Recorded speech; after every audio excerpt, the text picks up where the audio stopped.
librarians. Welcome to episode 307 of School Librarians United. I am your host, Amy Herman. This podcast is dedicated to the issues and challenges school librarians face every day. As a school librarian in my 18th year, I knew I wanted a podcast which addressed the nuts and bolts of running a successful library program. I don't claim to have the answers, but I hope that this is a platform to share resources and exchange ideas. Now is a perfect time to mention that all the ideas and opinions expressed in this podcast by myself, my interview guests, and listeners who reach out to the podcast are our own and do not reflect those of our school districts. When incorporating research, I always make sure to cite my sources. So whether you are a novice or a veteran school librarian, this podcast has something for you. I welcome you and all listeners to reach out with your feedback and episode suggestions. You can reach me on Blue Sky at SLU Podcast or on X, formerly known as Twitter. My handle is at LMS_United. On Facebook, Instagram, and Threads, you can find me at School Librarians United and the email address schoollibrariansunited@gmail.com. If you include your mailing address, I'll be sure to send you a podcast sticker. It is now my pleasure to introduce LearnX, which is our newest podcast sponsor. If you are overwhelmed with managing student research projects and wish that there were a better way to guide students towards credible sources and ethical research practices, then you need to try LearnX. LearnX automatically documents your students' research journeys, capturing their searches, website visits, and notes. LearnX then organizes the students' notes, creates perfectly formatted bibliographies, and even generates a snapshot report that reveals key insights into how the student conducts research. With LearnX, you can provide personalized feedback, identify research challenges, and teach information literacy skills more effectively. Visit LearnX.com to learn more and schedule a demo. Enjoy LearnX for the remainder of the year at half the price. And if you mention that you heard about LearnX on School Librarians United, you will receive 20% off your subscription. Today's conversation marks the 28th episode featuring the wonderfully talented Texas school librarians. Texas school librarians were some of the earliest guests on the podcast starting in season 2 in 2019. I am so grateful for their willingness to volunteer as I was just learning how to feature guests on the show, which we can all agree is a significant improvement from my solo effort in season 1. Thank you so much to Tamiko Brown, who recorded episode 58, Building Bridges with a Connected Makerspace, and introduced me to today's guest, fellow Texas school librarian, Melissa Rippy. And now for today's episode, District Reading Culture, and my conversation with Melissa Rippy.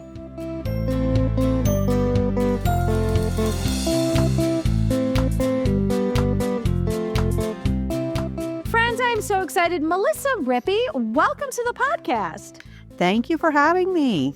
So, friends, I am so excited. The great state of Texas, we have already had 27 episodes dedicated to the talented school librarians that are in Texas. And so I'm very excited to be talking to Melissa today. So, Melissa, welcome. Would you give us an idea of what you do every day? Thank you so much for having me. And every day I come into the job and I call it living the dream. When people ask me how I'm doing, I really do say living the dream because I am. I have been in libraries for more than 30 years, which is kind of crazy. I started off in elementary school and the librarian there moved on and the principal was like, hey, have you ever thought about doing this? And I said, sure, why not? And so I went to school and started that next summer. And I've just gone on and on ever since then. We had these things called technology liaisons in our campuses, and those were the people that fixed all the computer things back in the day. And so I was that person. So it was a natural fit for me to move to the library. And then after I was in there for a couple of years, a position opened up at the district level for an instructional technology specialist was the official name. And my principal was very supportive, and she still is today. Hi, Rosie. She encouraged me to apply for that because she thought, it'd be a great place for me to go. So I did. I got that. Went to the department for a year. And then lo and behold, the systems administrator in the libraries department was going to retire. So the library specialist over all of the libraries in Pasadena came over to the instructional technology department and said, hey, I'm going to need you to apply for this position over here because you're already certified. You need to be over here. And I need somebody over here that that can do this job and really move it forward. Because one of the things that we do in Pasadena is we catalog all the books for all of the libraries. We do 100% central processing here.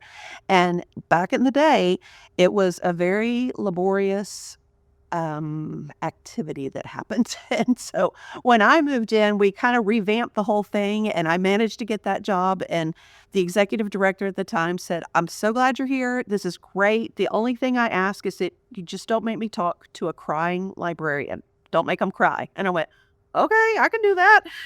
And so my mentor, who turned out to be my mentor, Kay, and I went and restructured the entire processing department that we had here. And we're still working off of the same system. We've changed some things around, but ever since then, I've been the manager, I've been the specialist, and now I'm the director in that department.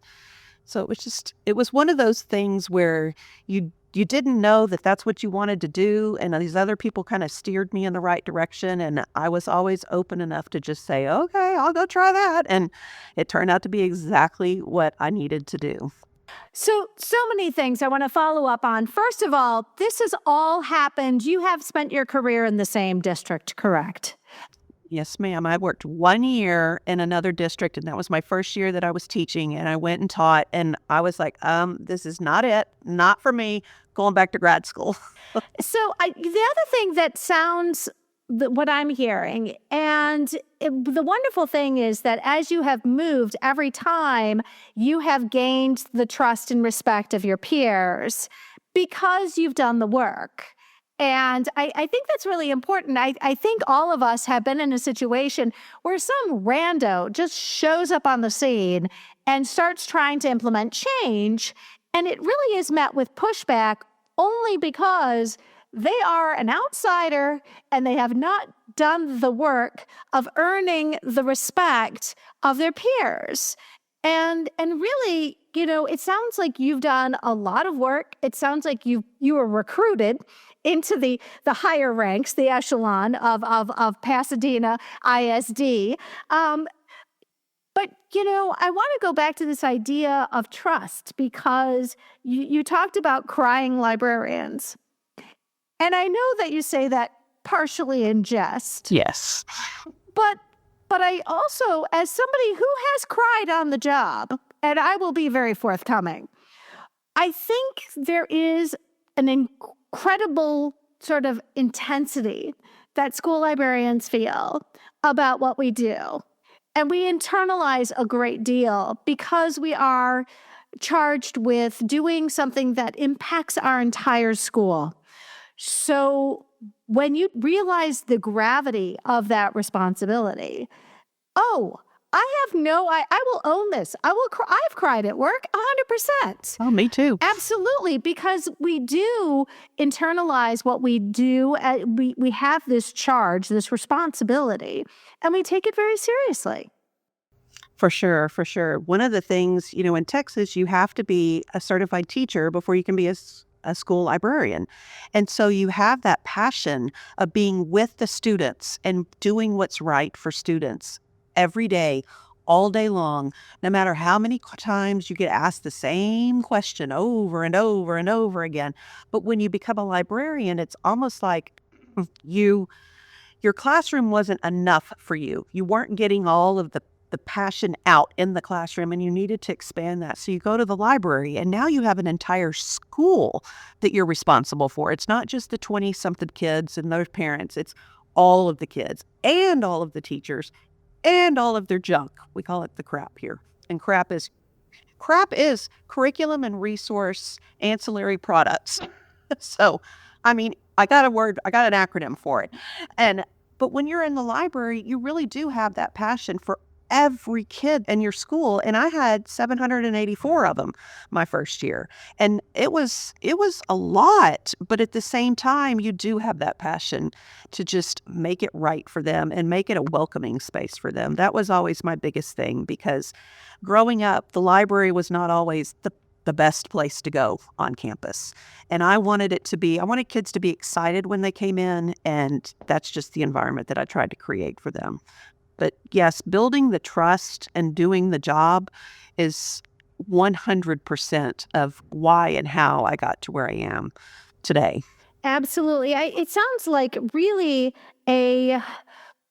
something that could easily be replicated in other, especially larger districts, where you have those tiers of distributed power and responsibility in a district, and bringing that talent from within rather than from the outside.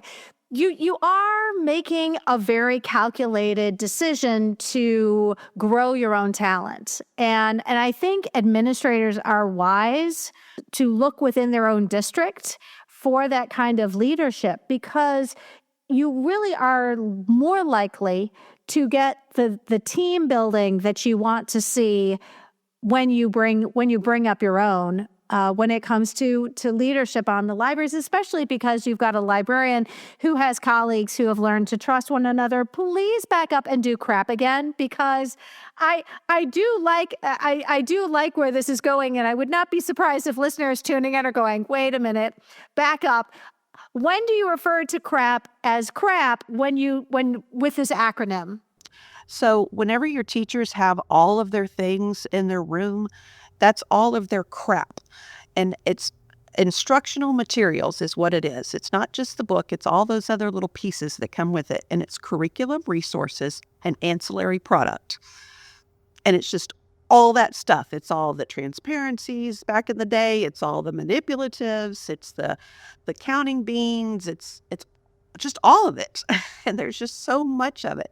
And I'm so glad that you brought up the whole grow your own. That's one of the things in Pasadena that we are most proud of. Pasadena is a district that's high poverty, our low socioeconomic scores, where all of our elementaries are Title I, all of our middle schools are Title I.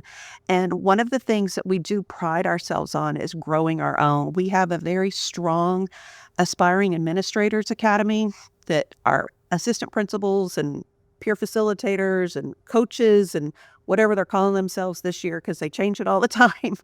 And then we also have an Aspiring Librarian Academy that we've started. And so we look for teachers that don't know what's going on in the library, or maybe they do, they just don't know how to get there. So we do have teachers that come and meet with us throughout the year, and we take them to different libraries in our district and let them meet our librarians and really talk to them about what does it mean to be a Pasadena librarian. Because we do have that centralized processing here, our principals and our administrators have grown up in Pasadena knowing that our librarians are instructional. First and foremost, they don't do cataloging. We do that for them. So all of their time is meant to be spent in front of kids and with teachers, providing those resources and being that extra instructional person on the campus every day, all day. So when we get these aspiring people in, sometimes they're at a campus where it's the librarian's not being used in that instructional setting to the best of what they could be, or I guess to the 100% that they could. And they go to another campus and see what's happening at another campus, and their eyes are just open like, oh, you mean we can do that here?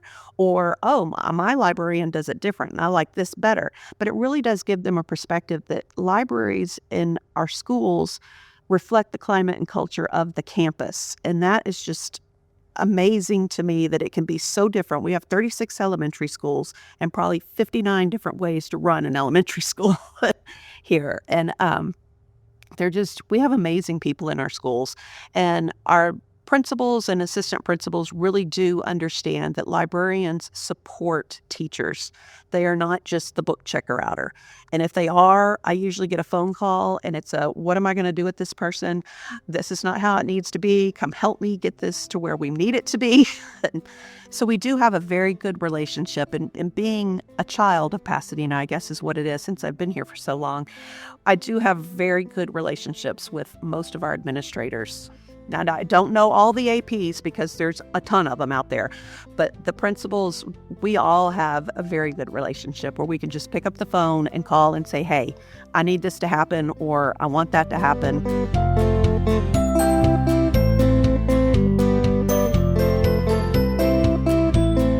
Fantastic. So I know everything's bigger in Texas, and You oversee a squad, a team, an army of librarians. Give me an idea. So start from our elementary, then the middle, and the high school. How many librarians are you overseeing? I have 36 elementary schools, and right now I have 35 librarians. I have one that's still looking. They can't find that perfect fit, but we're working on it. And then we have middle schools in Pasadena, and those are our 5-6 campuses. And we have 11 of those. We have certified librarians in every one of those buildings. Amazing people. Then we have intermediate schools, which are 7-8 campuses, and we have 10 of those. Certified librarians in every one of those. And then we have 6 traditional high schools and 1 high school of choice. And we have 2 librarians at 3 of those, and 1 librarian at 3 of them. But at the school of choice, we have 2 certified librarians there. They're on 2 different floors, so they have to work well together. That sounds like an army of librarians. It is. And let me tell you, and when they get passionate, they are an army. Well, but isn't that wonderful? It is. In my district, I'm the only school librarian, so I am not an army. You're an army of one. And if I need to cry, which it does happen. Oh, yes. Folks will find out that I really have no problem picking up my phone and talking to friends and people I've met along the way on my commute home. And I found my PLN. So let me ask you, Melissa, I'm so excited that you are joining us today. We're going to be talking about reading celebrations happening in Pasadena, the Intermediate School District. But I want to ask you, you've also taken on leadership roles in your state. And I think it's important to highlight that because we always have people tuning in who are looking to also become leaders in their state's organizations. And I think it's awfully important to hear from people like yourself who've had experience. So can you walk us through your journey working with TLA? Because my understanding is the school librarians of Texas are part of the Texas Library Association. Oh, yes. The Texas Library Association is the largest state association in the country. We are right underneath ALA, which is the national one. And so we take great pride in that. And my experience started that first year whenever I was hired into this department. The specialist that was here was serving on a volunteer committee for the local arrangements for the annual conference that was being held in Houston. And probably the second or third week of work, she said, get your purse, get your notebook, come with me. I said, okay. And so we went to the meeting and she said, this is what we're going to do. You're going to sit back here. You're going to take notes. I was like, all right. She goes, keep your mouth closed and your ears open. I went, yes, ma'am. And so it turns out that we were on the local arrangements committee for making this conference, this statewide conference, happen in Houston that year. So we were serving on the exhibits committee, I think is what it was. And so we were in charge of volunteers that go sit booths and all that. And I just got thrown in. And it was just a matter of, this is what we do. This is how we work around here. Librarians serve. We do so in a voluntary manner. We show up and we show out is how it works. And so ever since then, I've been involved with TLA in one way or another, whether it's serving on the local arrangements committee. I was the co-chair of the local arrangements committee in 2016 when it was in Houston. I've been on the program committee a couple of times as far as that goes. But the thing is that in library school and in my heart, I always want the library to be that safe space for kids, and I want them to feel at home there. But at the same time, as a professional, I need to go somewhere, and I need to have that space for me professionally. And TLA really is that place for professionals and librarians or anybody that's in libraries really in the state of Texas. And we need to be able to go and be with our people and do our things, do our library things. Just being able to go to that organization and have so many opportunities to serve in any kind of way is really eye-opening. TLA has districts, and so we have District 8 is here in Houston, and they have a fall conference that's held one day in the fall, and it's a little mini conference, and they have a speaker and vendors and different sessions that you can go to, and it's all free. And I know that librarians, we in school teachers, we are not the most well-paid people on the planet. And so anything that's free is good for us. And just getting involved and just being with the people that think like you, that have the same heart for work that you have and the same passions that you share, it's just amazing how you can grow whenever you're in that place.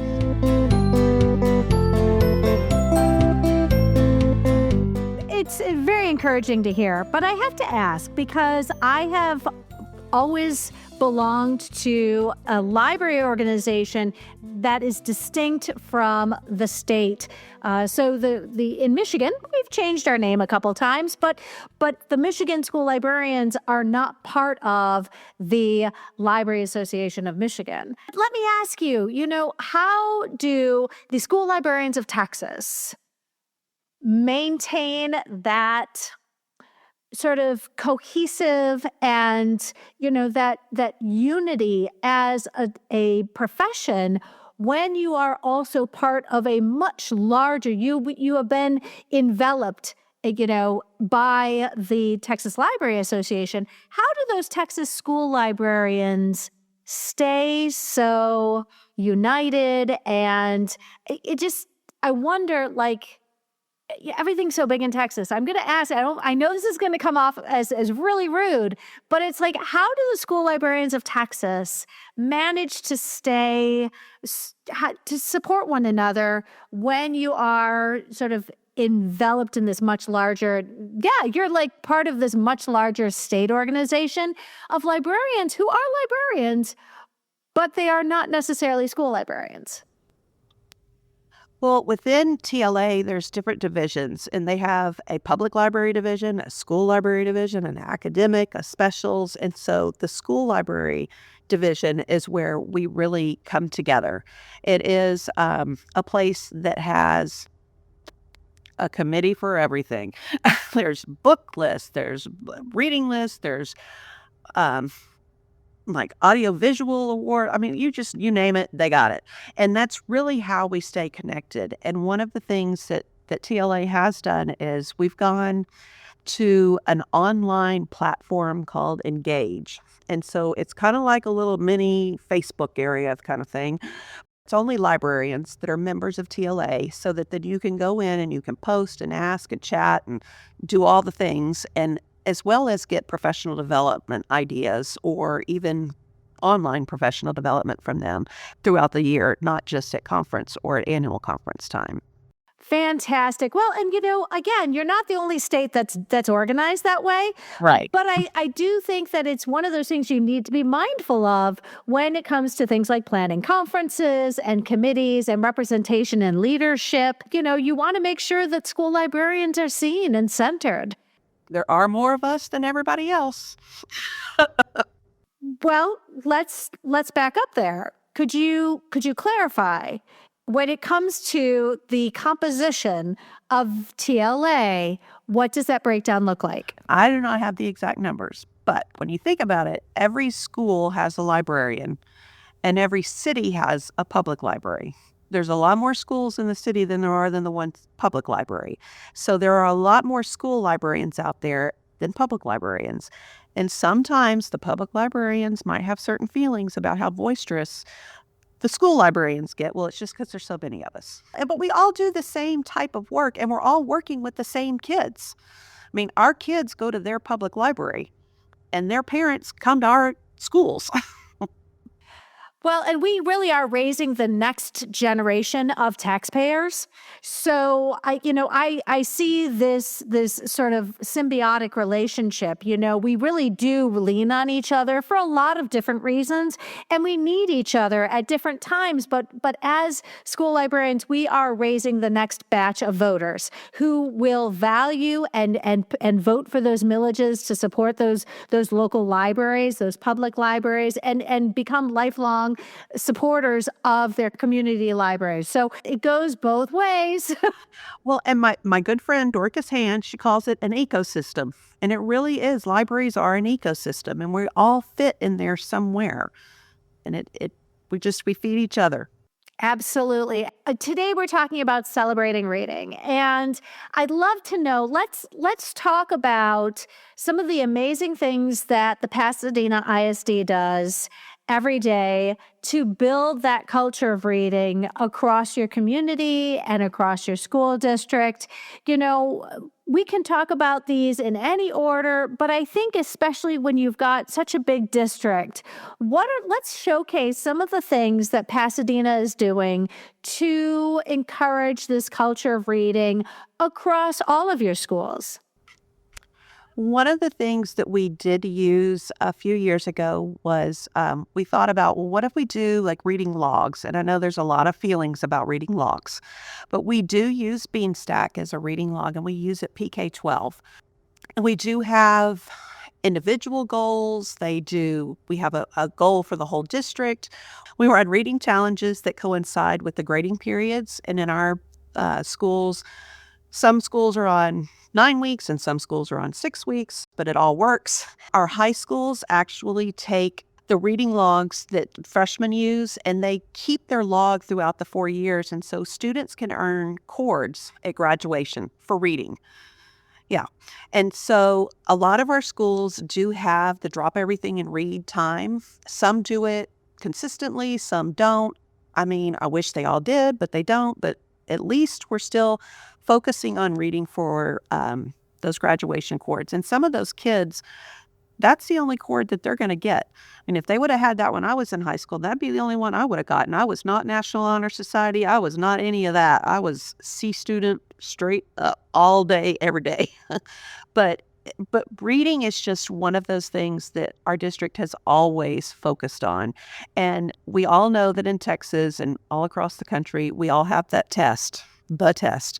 And even the math test is a reading test. If you can't read, you can't take the test. Well, Melissa, let me back up here because when we talk about building a culture of reading, you mentioned drop everything and read. As somebody who has never worked in a school with a dedicated sustained reading time, and now, during the March is Reading Month, I think everybody has experienced that 1 week where we're just going to do a deer for 5 days and then it's gone. And it's one of those things that always makes me sad because it would not be hard to shave 3 minutes off of each class period. I'm talking about from K-12, nobody's going to miss 3 minutes from each class period to give us that 20-minute block.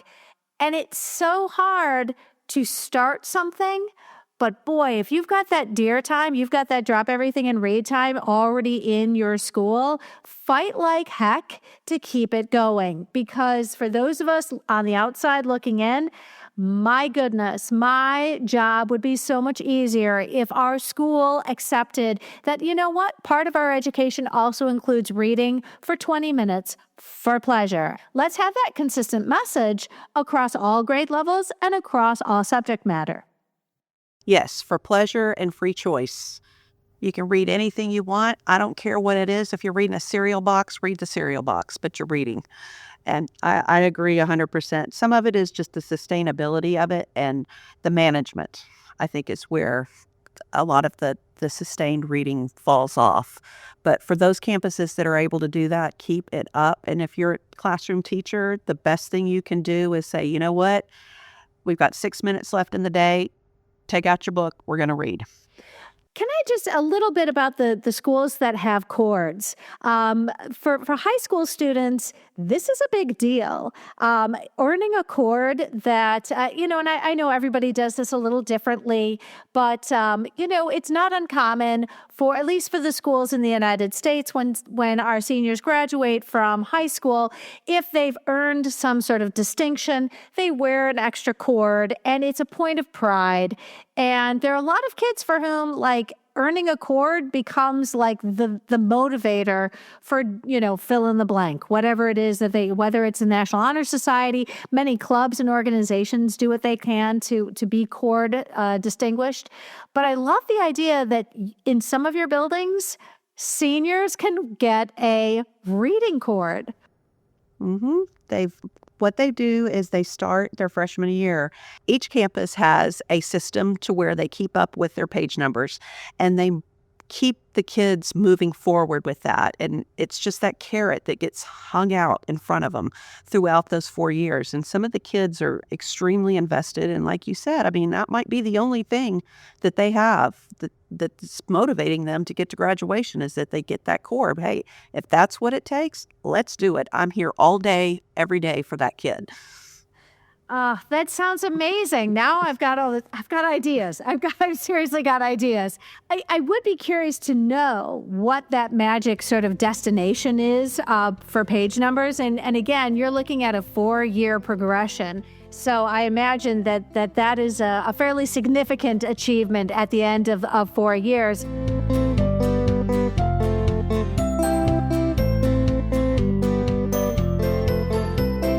Let's talk about some more things that Pasadena is doing that you feel, listeners tuning in could possibly replicate in their own spaces and copy some of that success.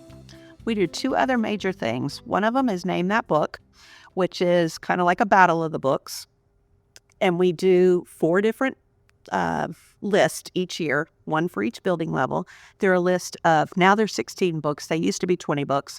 But the librarians pick 20 books, 16 books for the next year's Name That Book list. And students read those books. And the goal is to have a team of 7 students that come together and compete against other schools in a very large field house. We have all 36 elementaries with 7 kids from every one of them on the floor, all of their parents and the principals and the teachers, and everybody's in the stands. And we put quotes from those 20 books up, and teams use an electronic device to buzz in and name that book, and they get points. And they go bananas for this. I mean, it is a thing. We've been doing it since 2011, I think is when we started.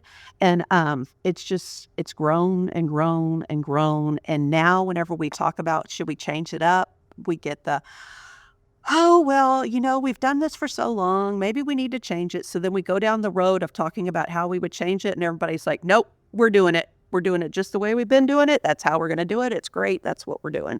So we have those 4 reading lists that go out.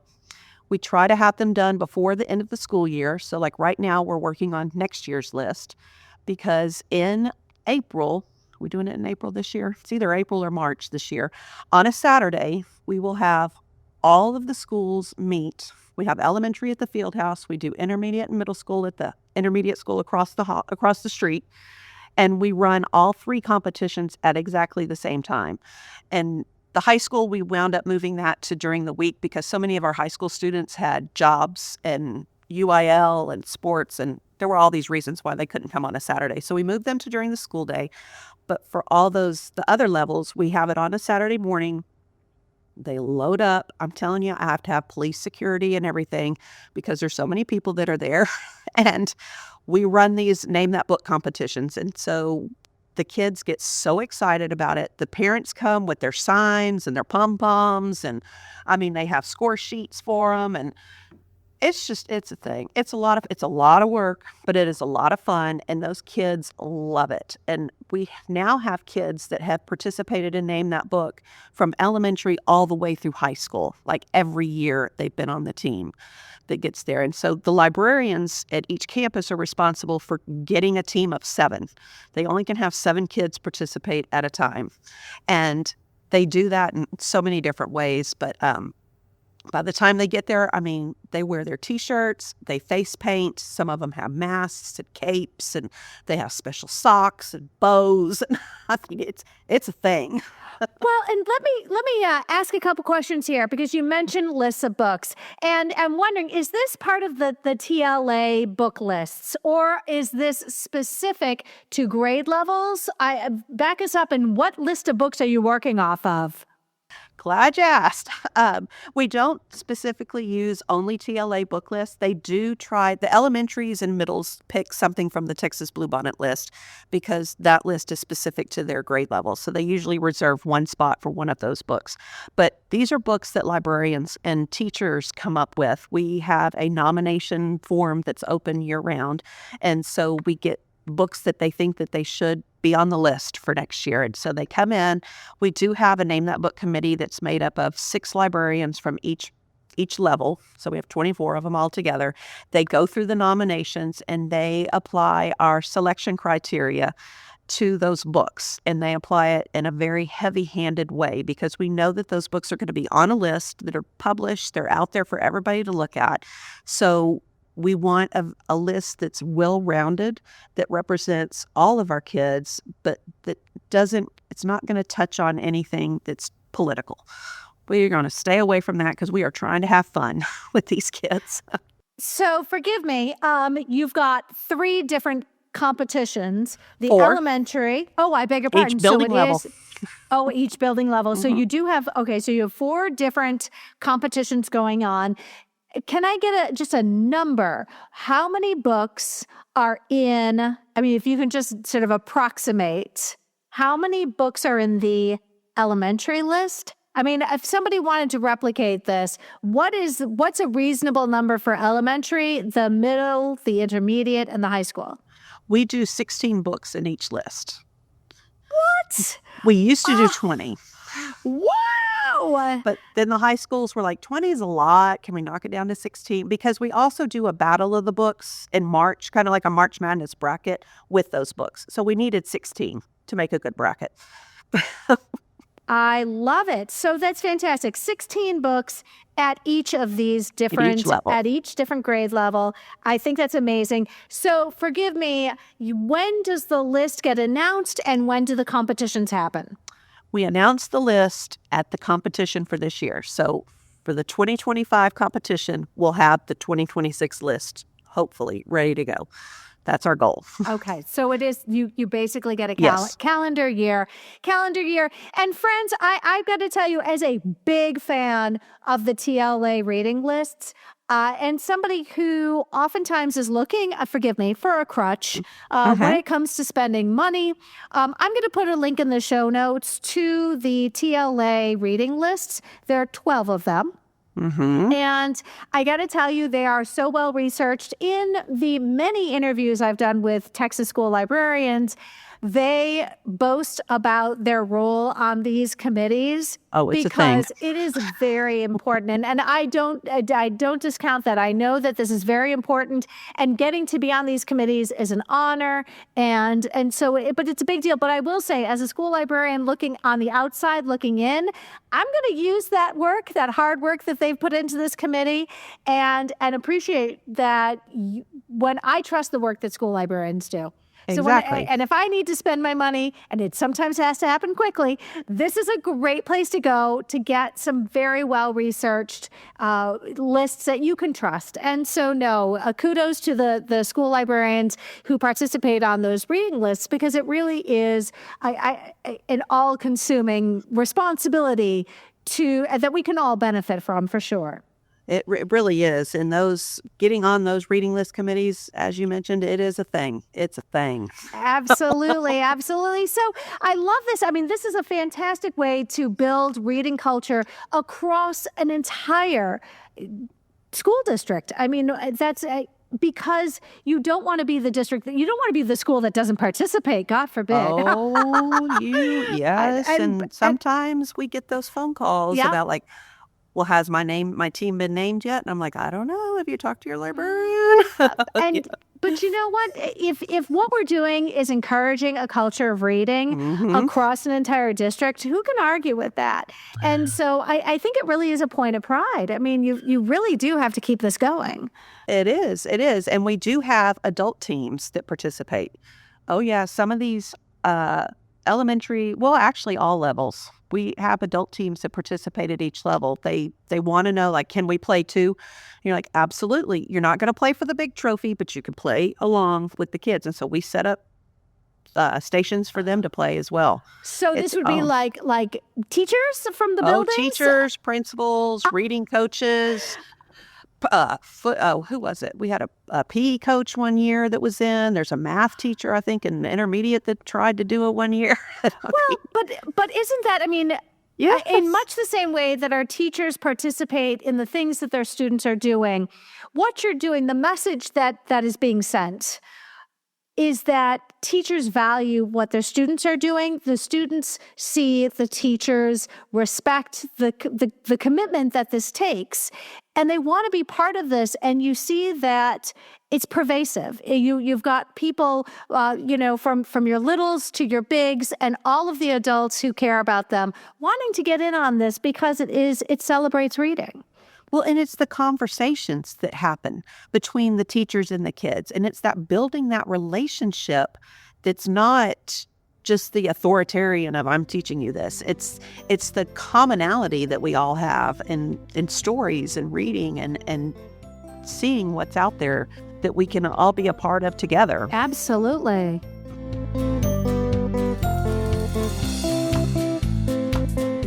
I assume Pasadena's got a very strong public library network. Oh, we absolutely do. We have one of the best ones around. And you're not biased at all. Nope. So let me ask you, do you have any sort of collaboration that you do with your public library counterparts? Absolutely, we do. Luckily for us, our city is kind of spread out, but we do have the Pasadena Public Library, and they have 2 branches. And the directors that have been there are amazing to work with. Hey, Kenya. And whenever they first came to us and said, hey, we've got a problem. We've got a circulation problem. And I said, hey, I've got an access problem. And so we started this conversation of why are we not working together? And so we have gone into agreements with Pasadena Public where our students can use their IDs, our Pasadena IDs, as a library card at the library. They're just automatically, they have a library card. And so they work with us that way. They come out and they present at schools and on literacy nights. There's always a Pasadena table. And especially in the summer, they support us through our summer reading programs as well, because we don't have as strong of a summer program as we once did way back in the day. It's one of those things that's kind of gone by the wayside, I guess, with all of this foolishness that's going on in Texas with funding. And so our Pasadena Public Library is open all summer, and they run an amazing summer reading program. And they have gone in and allowed us to piggyback our bean stack off of theirs. And so whatever our kids read in the summer for their programs counts for our school programs as well. I mean, the reading, why wouldn't it count in other places? So they're amazing to work with. Well, and I want to back up because you mentioned that the IDs, the student IDs that are issued from the schools, are accepted and legitimate forms of identification to be used at the public library. And all of a sudden, you have now removed that barrier to access, because my experience has always been that the public library insists on issuing that card. And by coming to an agreement, we're going to acknowledge the school ID as their library card. They are recognizing it is this important. And oh, by the way, why wouldn't you? Like, this solves a lot of problems because you already have the parent contact or the family contact, and it makes so much sense rather than insisting that the card be issued from the library. Trust that the professionals working at the schools are going to make sure this information is up to date and accurate. Exactly. That was the thing with the director that first started this. His comment was, "You already know who they are. You know they live here. Why not?" Wow. I swear, I want right now to make this copy. I want this to be in my school district because it really is something of a tug of war, because all of a sudden you're like, no, how are you going to get those library cards to the school that's 3 miles away? And you're like, what are we doing? Why are we having this problem at all? It doesn't need to exist. The kids all have school issued ID cards. All right. I love it. All right. So let's go ahead. How about local businesses? Let's talk about how the local businesses in Pasadena have been integral to the success of the reading culture in your school district. We have amazing local businesses here in Pasadena. And one of our biggest supporters right now, and for the past several years, has been our Chick-fil-A. Chick-fil-A is wonderful to work with our reading incentives that we have for our reading challenges throughout the school year. We have the parties with the cow will come out and they'll bring lunches. They'll give out free meals tickets to our participants or our high scoring participants.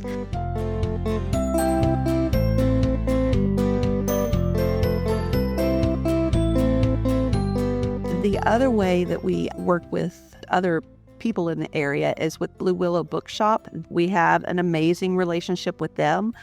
Back in 2010 or 2011, one of our librarians and our reading coach were just talking about how they really wish they were at a middle school, and so they were 5, 6. They were just saying, I really wish that these 5th and 6th graders had an opportunity to see authors.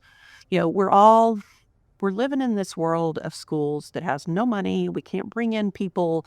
It's just hard. Everybody knows the struggle. And so they said, what can we do to get these authors to come and be with our kids? I mean, our kids need this too. It shouldn't just be the kids that can afford to have the authors come in. So one of the ladies had a friend who knew a person who knew it, it was one of those things. And so we wound up getting hooked up with Blue Willow Bookshop, and they brought in, I believe it was 10 authors the first year or second year. And we had a Tweens Read Book Festival at one of our middle schools, which is a 5th, 6th grade campus. And we had, I think it was 10 or 12 authors that came. And so for the whole day, the kids got to be with the authors. We put authors in panels. The kids led the discussions. The back end rule was teachers don't talk during this. It's like you were just there to corral and make sure everybody behaved themselves, but the kids were the ones talking with the authors. And it was an amazing event. I mean, kids were crying. These authors were treated like rock stars. And so we were like, that's great. Well, can we do it again? And so we got with Blue Willow again, and they said, well, that was pretty good. Maybe we could do it again. So we've been doing this since 2011, and it just started at one small 2-grade level building with probably 200 people that attended the first time. We've had upwards of 2,000 attend in one day since then. It's gone up and down and all around. But now we've moved to a high school, then we moved to another high school, and now we're at another high school. And ever since then, we've had 20 plus authors come for one day, all day on a Saturday. We put them in panels. The kids run the show. We have keynote authors, keynote speakers. There's activities. We invite the public libraries and all of the different places in to have vending tables. So it's like a fair. We have food trucks that come.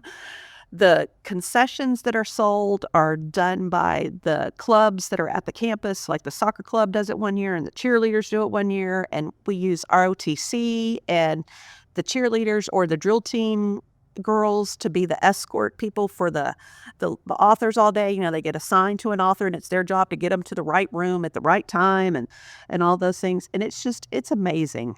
And again, it's a lot of work. But well, and I'm thinking, how many times have these independent bookstores signed up to have an author come in, and then there be a very lukewarm turnout. And it's disappointing because, you want so very much to support our authors because they are the reason why we are able to get excited about reading all the time. And, and all of a sudden you've got school librarians teaming up with the indie bookseller in town, and you've created this festival.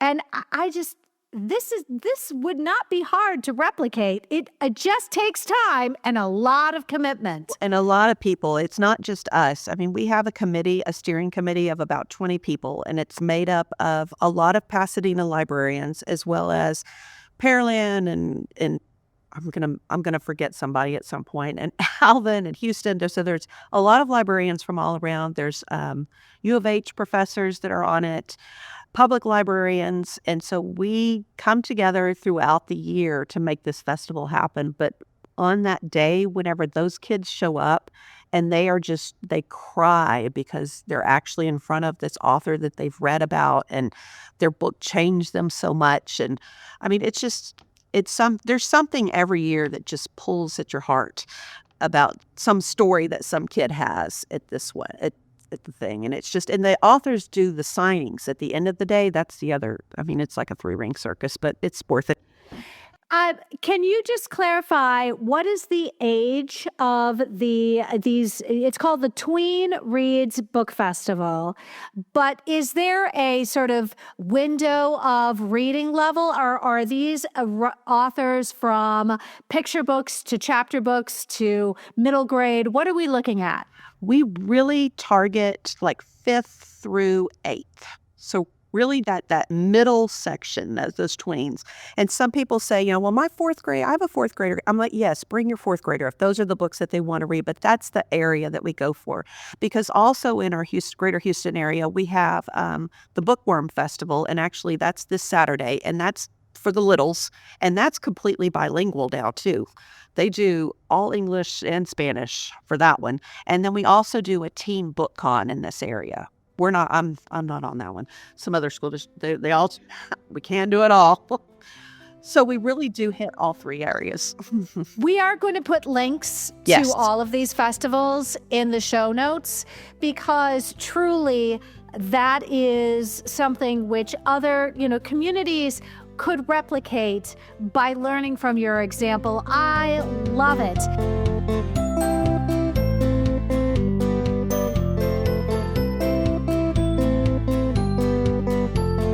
Melissa, I can't let you go without asking you. It's not like you aren't doing enough already, okay? But you also have thrown your hat in the ring. I'd love for you to give us some idea of why you would make an excellent choice for the next TLA president.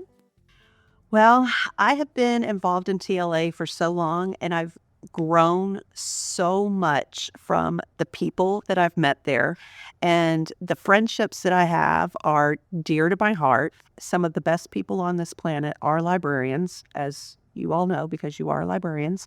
And I just feel that it's my time. It's my time to give back. I've been serving on the executive board as a representative at large for the past 3 years, and I love that work. I find that this is the type of work that I really like doing. I like forward thinking.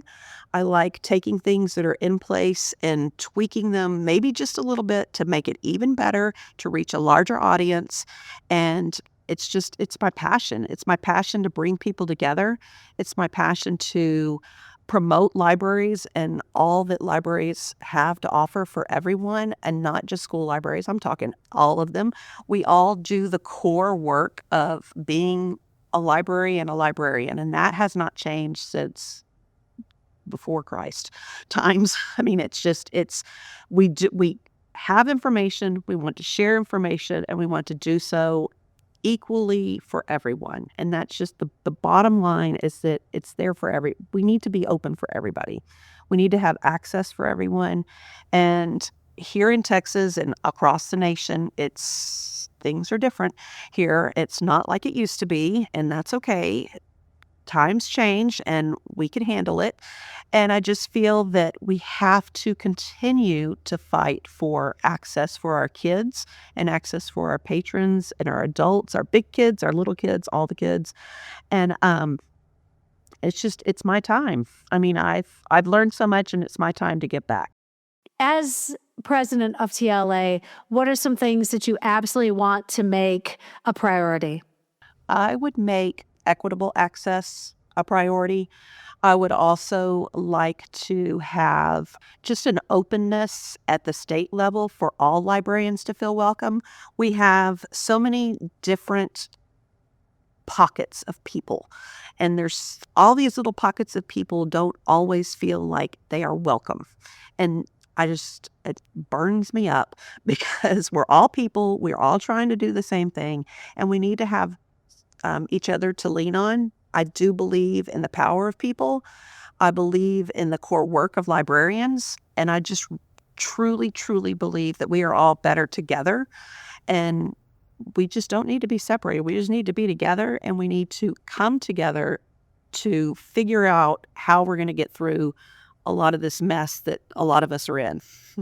Yes. Hashtag better together. Yes. Melissa Rippy, I am so grateful for your time today. I truly inspired, and I'm very excited. I feel like there's so many things I want to try after having spoken to you and the amazing example that's being set by the Pasadena School Librarians and your team.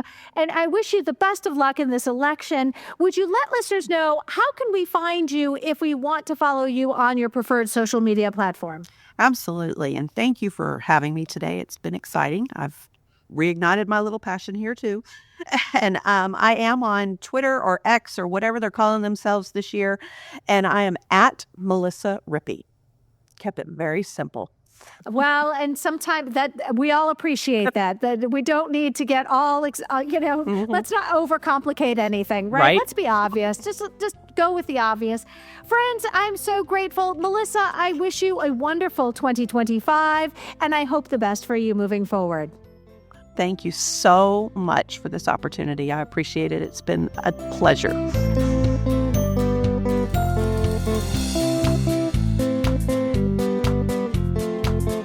Friends, if you are curious to know how often the school librarians in your state have been featured on the podcast, then check out the link in today's show notes. For the search by title, guest, and location, you can do an F search in the Google Sheet and find out exactly which episodes have showcased the talented school librarians in your state. My goal is to showcase school librarians from all 50 states and around the world. Take a look at the FAQs linked in today's show notes to answer all of the questions you may have about recording an episode, and reach out. Make 2025 the year that you are a guest on the podcast. If you found this episode helpful, please share it out with your team, your PLN, and on social media. Be sure to follow on your favorite podcatcher so you'll never miss an episode. And if you really like listening today, consider leaving a review wherever you listen to podcasts. Reviews help others find us. Visit learnix.com to learn more and schedule a demo. Enjoy Learnix for the remainder of the year at half the price. And if you mention you heard about Learnix on School Librarians United, you will receive 20% off your subscription. The topic of our next episode will be Passive Programming 2.0 and my conversation with Katie Moose. I hope you will tune in.